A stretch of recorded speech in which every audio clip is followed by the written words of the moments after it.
Okay, so I finally watched Birds of Prey, and oh wow. It's not exactly the train wreck that Suicide Squad was, or should I say helicopter crash, but it falls into a lot of the same pitfalls. Vengeance rarely brings the catharsis we hope for.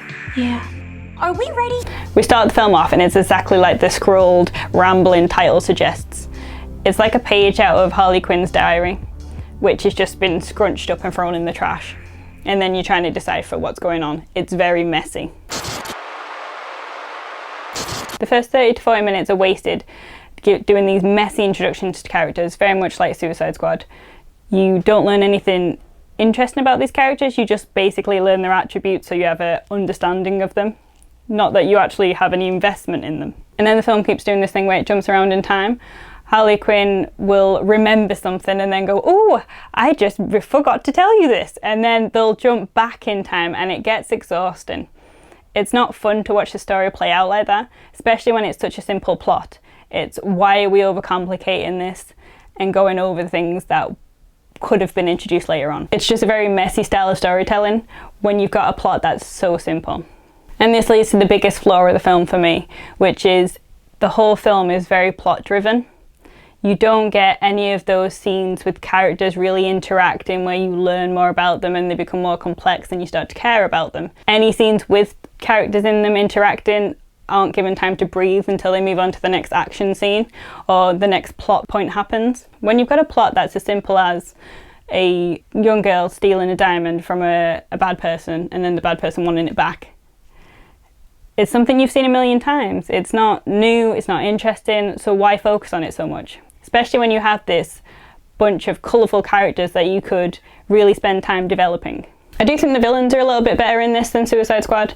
They're not faceless like that in this. At least you have Black Mask, although he's not developed enough for you to have anything other than a surface level understanding of him. He's a bad guy and he's rich. That's kind of it to his character. And then one of the weirdest things is you have Zaz, which he literally cuts people's faces off. So it's confusing as to why they went with such an adult theme when the film really is made for 12-year-olds. There's a lot of violence in it and there's a lot of action, which is put in there for the adult audience, which I don't understand why. It didn't need it, and because of the way all the jokes are and the dialogue, it's very much a younger teens film. I named him Bruce after that hunky Wayne guy. So they started off by calling the film Birds of Prey, and then eventually I think they just shortened it to Harley Quinn, which makes complete sense. It's not a ensemble film, it's a solo film, it's Harley Quinn's film. Other characters are kind of just there to drive the plot along. They're not really pivotal for her character building. More than halfway through the film they finally team up and it's not earned. It's like that moment in Suicide Squad where they go, oh, we're a family, and you're like, wait, these people don't even care about each other, why do they now? One of the things I found really annoying was the soundtrack. It wasn't as overbearing as the Suicide Squad one, but it was very out of place. The music really ramps up before fight scenes, but the fight itself never quite matches the intensity of the music, so it's counterintuitive. It kind of makes the fight scene look more bland than it is. Because I do think the action in this was okay. I think it's more interesting than some of the stuff in the other DC films. You can follow what's happening, some nice wide shots, shows the group, shows how everyone fights differently. Quite inventive, but that music, it just really doesn't work with it. So this stuck with basically the Suicide Squad look. I think this really honed that style more than that though. It's really bright and stylized. It wasn't as dark, it was colourful. It really fit the world and the characters. One of my favourite bits in the film is when she's in the police station and she's shooting people with like confetti cannons and colourful smoke. It's nice to look at. It wasn't the dark, drab, boring look of Suicide Squad. I really think adding the brightness really helped the world feel more exciting. When they have Bruce, that was really cool. I think the CGI looked amazing on him. Obviously they didn't use him too much because it would have cost. It feels like they took a lot of influences from Tank Girl in this. The scene where she's singing in her head, I think they filmed that because they wanted it to be like Tank Girl, but they didn't know where to put it in this film, and then it really sticks out as something that you're like, oh, it doesn't fit. I read in interviews that they felt they had an undue expectation on the film to do better because it was female-led. I don't particularly agree with that. I don't know honestly whether it's the studio, but I just feel like there is this worry with making female-led films that they can't put in progressive messages.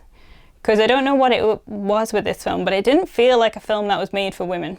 It felt very much like they were too worried about alienating the audience that they didn't put in those messages that they could have. There's a great episode from the old animated Batman series called Harley and Ivy, which basically follows the same plot as this, where it's Harley and the Joker have broken up and then it's where she goes next. What's really great about the episode is that it's very character driven. She has those little moments with Ivy that they never quite accomplish in this. Excuse me, boys. Didn't your mommies tell you that's not the nice way to get a lady's attention? Oh, and what are you gonna do? Spank us? That's right, pigs! And here's the paddle! I feel like it had no really progressive messages to put out there. It just was kind of doing what we all expected. Because growing up, Tank Girl was really important for me. I felt like it just introduced me to these really cool, strong female characters that I hadn't seen before. And I feel like little girls today need that. And I don't think that was in this film. In this, Margot Robbie is just playing the girl that everyone finds annoying, and she never quite transcends that. I didn't find her that bad, but I feel like she was more likeable in Suicide Squad, which is weird. What was that? I should kill everyone and escape? Sorry. The voices. If she'd been more of the Harley we'd seen in the animated series where she really worked with the other women, I would have liked her more. Overall, the film is better than Suicide Squad, which isn't a great compliment, but it doesn't quite reach the heights of the other DC films like Wonder Woman. I feel like DC still hasn't learnt the lesson that they don't have to go all in with the ensemble film straight away to try and grasp at the success that Marvel has had. They need to do more character-driven solo stuff because I think that's where these characters really triumph. I'm giving it 6 too expensive to be in the movie hyenas out of 10.